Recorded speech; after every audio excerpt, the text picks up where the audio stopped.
কইরা লাখ লাখ মানুষ তান্ত্রিক হইতাছে। এই বই পইরা নতুন কইরা লাখ লাখ মানুষ তান্ত্রিক হইতাছে। কিন্তু লালু ভাই আশেপাশে তো কোনো তান্ত্রিক বা মুরিদ দেখতেছি না। আরে ওগুলা তো সব ফেসবুক আর টিকটকে। বাবা সঞ্জনা নামের এক আত্মারে আমার ধরতে হইব বাবা, আপনি আমার সফল হওয়ার একটা উপায় দেন। যদি সফল হতে চাও তাহলে আমার লেখা এই বইটি নাও, শয়তান ধরার গর্জন। এই বইটি নেওয়ার সাথে সাথেই তোমার জীবনে থাকবে না কোনো অর্জন। আমি কথা দিয়ে কথা রেখেছি, শয়তান আসেনি তো ফিরে। আমি শয়তান তাড়ানোর গল্প লিখেছি আমার সারাটি জীবন ধরে। আমি অন্ধকারে মোমবাতি জ্বালিয়েছি, তবুও পাইনি ভূতের খোঁজ। আমি ভূতের অপেক্ষায় ছিলাম, ভূত নিজেই হয়েছিল নিখোঁজ। শয়তান ধরার গর্জন, পৃষ্ঠা নাম্বার চুদলিংপং। বাবা এটা তো মন্ত্র না, ছন্দ কইলেন। মার্কেটে আপাতত ছন্দই চলে।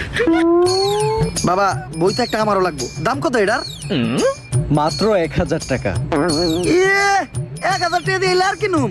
1000 টাকা হাতে নিয়ে ভূতের ডাক দিলে ভূত নিজেই চাল চলে পড়বো। 1000 টাকা দিয়ে বইয়ের দাম, এই বইয়ের বিশেষত্ব কি? এই বইটা আমি আমার নিজ হাতে লিখেছি। দেখি আপনার লেখা এত খারাপ।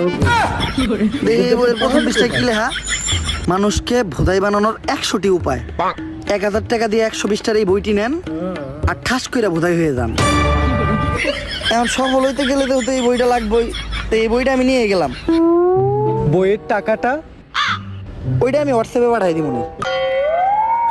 গুরু আজকের থেকে আপনার লেখা এই বইটা পইরাই আমার শয়তান ধরার যাত্রা করলাম শুরু। শয়তান ধরার গর্জন, পৃষ্ঠা নাম্বার 14।